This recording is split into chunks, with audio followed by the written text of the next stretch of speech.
Эсэн минь төрхийн тулд амьдралын хэв маягаа хэрхэн өөрчлөх вэ? Бид үргэлж амьдралыг гинэт өөрчилчих эд шидийн юм авахыг хүсдэг.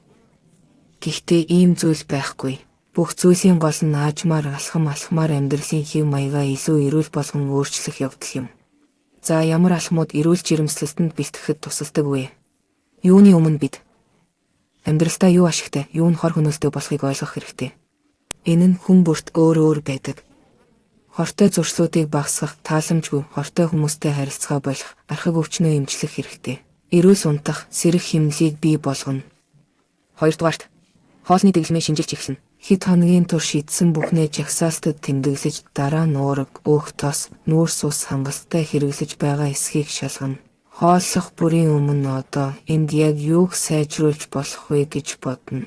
Энэ асуултын хариулт нь илүү шим тэжээлтэй хоол хүнс сонгоход тусалж таны биеийн байдлыг сайжруулна. 3-р усны хэрэглээний дэглэм.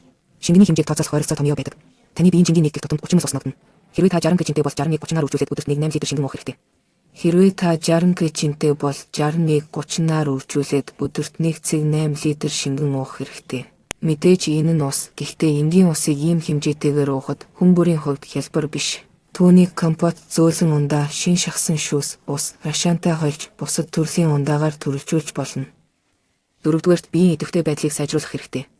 Төрөх үед бидний бие удаан хугацаанд ихээхэн биеийн хүч зарцуулан ажилладаг. Таны бие илүү тэсвэртэй, бэлтгэгдсэн байх тусам илүү сайн байдаг. Хэрвээ боломж байвал йог, акваэробик, бүжиг эсвэл жирэмсний фитнесээр хичээллээрэй. Боломжгүй бол зүгээр л алхаж болно. Алхах нь биеийг дасгалжуулж, булчин бэхжүүлэх хамгийн сайн арга. Дадал зуршлуудыг аажмаар нэвтрүүлж дасан зохицох боломжийг олох.